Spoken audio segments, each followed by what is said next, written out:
Namaste. I'm Dr. Robert, and today on 5-ish Minutes with Dr. Robert, my subject is Nath Yogis. Now, there's really two groups of Nath Yogis. One are the human beings who identify as Naths, and there are many of these still existing, almost exclusively in India. But I'm focusing today on the original Nath, the original 9 Naths. And these 9 Naths, there are different lists of the 9, but the 3 most important are Matsyendranath, Gorakhnath, and Jalandharnath. And the word Nath in Sanskrit means a master. So these are individuals who have mastered existence. They have mastered penance, they have mastered yoga, and their purpose in life is to make their mastery available to those who require it. And they have made a number of disciples who made disciples, and that's why there's so many Nath Yogis that are humans out there. But in my opinion, it's important to begin by understanding the nature of these original 9 Naths. It is, so far as we can tell, these 9 Naths were originally human beings, but who went through transformations to become something much more than human.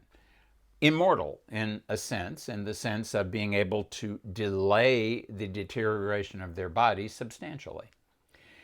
Matsyendranath, some people say, was the first Nath, though other people say that Shiva was the first Nath. There is definitely an opinion that the Naths originally were worshippers of Shiva. Vimalananda was of the opinion that Dattatreya was the original Nath and was the guru of all the other Naths. There are some who say that, particularly in North India and among academics, that this is impossible, that Dattatreya was never connected with the Naths before a much later time in Western India. But I follow what I was taught by Vimalananda. And the Matsyendranath, the one that we think of as the original Nath, was originally a fish, was born in the womb of a fish. And it is said that once when Shiva was communicating a very, very secret knowledge to his wife Parvati, he elected to do so down on earth in a secluded location. But while he was communicating this, Matsyendra, in the womb of the fish, was listening also, and gained that knowledge at the same time that Parvati did. And when Shiva said to Parvati, "Have you understood?" Matsyendra piped up and said, "Yes, I have understood." And Shiva said, "What?" And then he looked down and he saw that he had a new disciple in the form of a fish. And he said, "Well, I see you have, because of the law of karma, become my disciple. Therefore, I'm going to bless you that you will become a great disciple, and we're going to have Lord Dattatreya become your guru, and that will be good."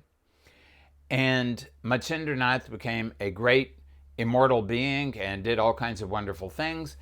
And different stories have different details, but one story, and the one Vimalananda endorsed, was that Matsyendra had some ash, and he blessed the ash that whoever consumed it would give birth to a son. And he gave it to a woman who listened to her girlfriends, and they said, "Oh my God, don't do that. You'll turn into a slave of this yogi. They're all magicians." And she threw it on a heap of cow dung.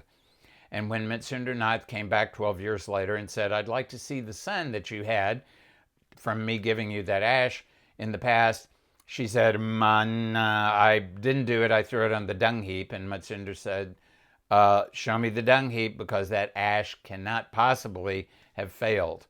And he said, okay, where are you? And Gorakhnath said from down below, I am in the dung heap. And out came Gorakhnath.